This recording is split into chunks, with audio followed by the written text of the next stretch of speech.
Duha ka makawani sa Cebu City Market Enforcement Division sa Dakbayan sa Sugbo ang giingong nakuhaan og video mga kapuso. Giingong nagsuyop og shabu atong paminahon ang report kabahin niini ni Alan Domingo.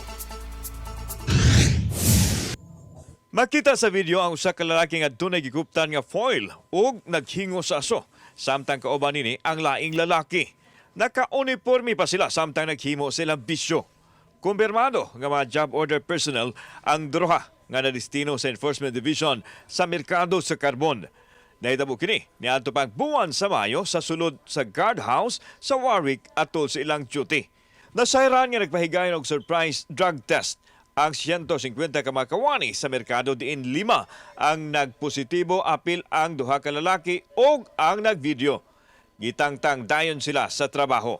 Usara sad ko sa mga nakuha na to nakadawat sa video nga katong nag-viral.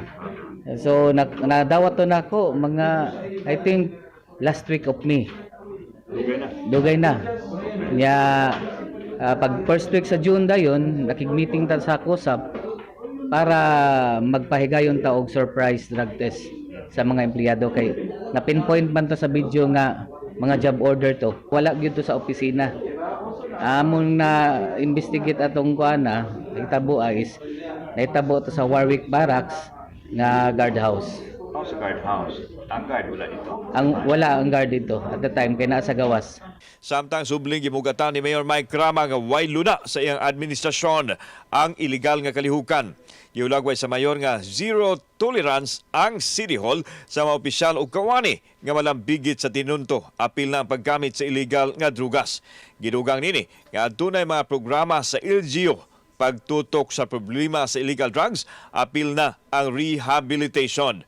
Wala usay pilion bisan kaalyado o supporter sa politika basta makasala papanubagon gyud.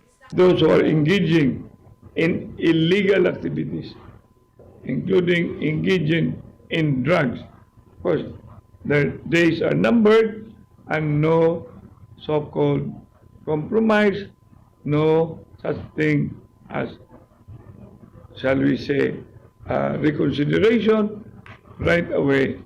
Once proven facts, proof, etc., this should not anymore be rehired and the tenure even should be cut. Kauban si Clover Lumayag, ako si Alan Domingo. GMA Regional TV Live.